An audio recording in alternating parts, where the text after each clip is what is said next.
Hola a todos, mi nombre es Tony y esto es Sanar y Crecer.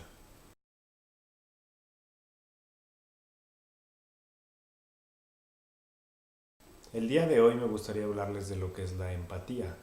Podemos definir a la empatía como la capacidad de percibir el mundo de la otra persona, como la capacidad de ponernos en sus zapatos, de percibir su mundo interno. Daniel Goleman, un psicólogo estadounidense muy conocido por su popular libro La inteligencia emocional, nos dice que hoy por hoy en el mundo de la psicología hay tres maneras en las cuales se significa o se le da un sentido a la palabra empatía. La primera es conocer los sentimientos de la otra persona, la segunda es sentir los sentimientos de la otra persona y la tercera es una respuesta compasiva ante una situación que padece una persona. Como yo concibo la empatía es de la segunda manera, como la capacidad del ser humano para sentir el mundo del otro, para percibir qué es lo que siente y uno a través de eso también sentir un poco de eso. Creo que la empatía es la base de las relaciones humanas sólidas. Y también creo que cuando las personas son capaces de entenderse los unos a los otros, cuando dos o más personas son capaces de ponerse el uno y el otro en el lugar del otro, cada uno en los zapatos del otro, es muchísimo más sencillo actuar y muchísimo más sencillo hacer actos o hacer obras en pro de la mayoría. La primera vez que yo tuve contacto con la empatía fue a través de un ejercicio muy sencillo.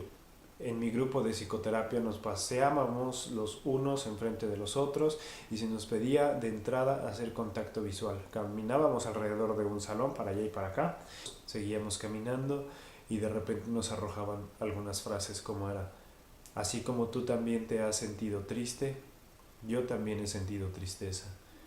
Así como tú has sentido alguna vez enojo, yo también he sentido enojo.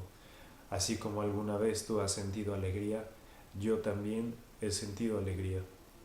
Al final la cosa es que cada uno de nosotros puede comprender el mundo del otro llamando un sentimiento o pensando en algún sentimiento, sintiendo este sentimiento y a través de la expresión del otro, de su lenguaje corporal, de sus movimientos o de cualquier señal que esté mandando, uno puede comprender cómo se siente y cómo está experimentando en un determinado momento su mundo interno. Es decir, si yo veo a una persona en la calle que hace esto, un poco exagerado el gesto, un poco irreal, pero bueno, es para dar el ejemplo nada más. Uno podría imaginarse que está enojado. Uno siente una parte de enojo dentro de sí como respuesta y dice, él está enojado.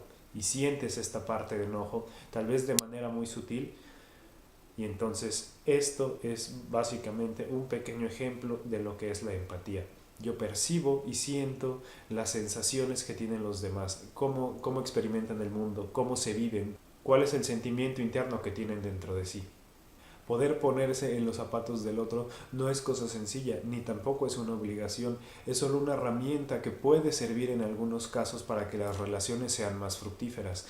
Si yo me subo al transporte público, no es indispensable que yo me ponga en los zapatos del chofer, ni que imagine cómo se siente, ni que experimente su mundo interno. No tiene mucha utilidad porque voy a pagar mi pasaje y lo siguiente que voy a hacer es tomar el asiento y tan, eso es todo. No es tan necesario y si no quieres tampoco es una obligación hacerlo. Por otro lado, si estás con algún ser querido, con una persona cercana, es posible que sea más necesario tomar el lugar de la empatía para comprender qué es lo que está sintiendo. Si alguna persona cercana a nosotros percibe llanto o percibe una mueca de tristeza en la otra persona, seguramente uno querrá saber de qué se trata, sobre todo porque cuando algo le duele a un ser querido muchas veces también duele a uno mismo.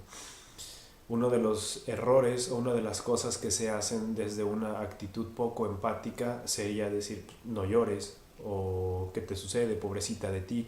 Más bien lo que se hace en este tipo de casos es negar el sentimiento de la otra persona, disminuirlo, hacerlo menos. Por el otro lado, lo que uno podría hacer en una situación así, cuando un ser querido está sufriendo o está pasando por un momento muy doloroso o de mucha tristeza, resulta muchísimo más valioso el poder acompañarlo de esta manera, el poder ponerte en sus zapatos, ser empático y simplemente estar así con lo que sucede en el momento.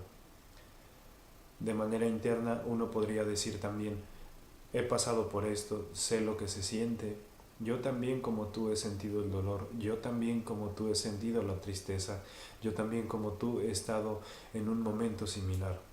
Entonces, lo que aporta a uno es esta actitud empática, la cual se percibe en el ambiente. No hay manera de que no se note cuando es verdaderamente auténtica. Y esto es muy valioso para las personas, el poder acompañar a las personas desde un sitio empático, desde ponerse en el lugar, desde con la justa medida saber cómo se encuentran, sin exagerar las cosas, sin minimizarlas, sin hacerlas menos, acaba siendo un sitio de muchísima ayuda. Y cuando pasa el tiempo, cuando las cosas pasan, uno crece en las relaciones, uno se siente mucho más comprendido, uno se siente a gusto y se siente cómodo expresando lo que hay dentro de sí mismo, porque sabes que la otra persona confía en ti, percibe el mundo como tú lo ves de alguna manera y entonces las relaciones fluyen y poco a poco las personas se van abriendo con uno también de esta forma. Si te gustó este video, recuerda suscribirte, regalándonos un like. Y si tienes alguna duda o alguna pregunta sobre el mundo de las emociones, de la psicoterapia o de algún tema de desarrollo personal, por favor coméntalo aquí abajo y yo estaré dispuesto a responder todas tus dudas o todas tus preguntas. Muchas gracias, esto es Sanar y Crecer y yo soy Tony.